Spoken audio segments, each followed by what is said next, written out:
चिलिकारे चिंगुड़ी घेरी उच्छेद पुरी कृष्णप्रसाद ब्लॉक गड़ चिलिकारे चिंगुड़ी घेरी उच्छेद जारी रही। कृष्णप्रसाद तहसिल और थानार मिलित सहयोग उच्छेद आज द्वितीय दिन में बुलडोजर साहाय्य चली उच्छेद। प्रथम दिन में 920 हेक्टर जमी में बेआईन चिंगुड़ी घेरी उच्छेद होता।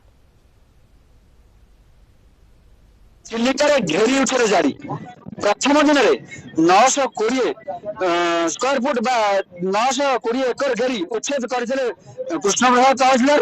किंतु आज द्वितीय दिन जो घेरी उच्छेद जारी रही मेसीन साहाय्य चलती किंतु जहाँ एठे आम देखुचु किंतु घेरी जो जगह संपूर्ण घेरी परिपूर्ण रहा कथा ये गोटे मात्र घेरी देखा जाऊ ना।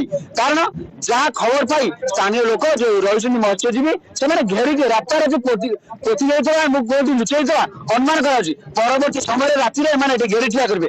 देखा सीधा सड़क दृश्य रही ये रही बेसाल दृश्य एवं जारी रही घेरी खोजुची घेरी क्यों जगह रही घेरी उच्छेद हम जहाँ आमको तहसीलदार सूचना देते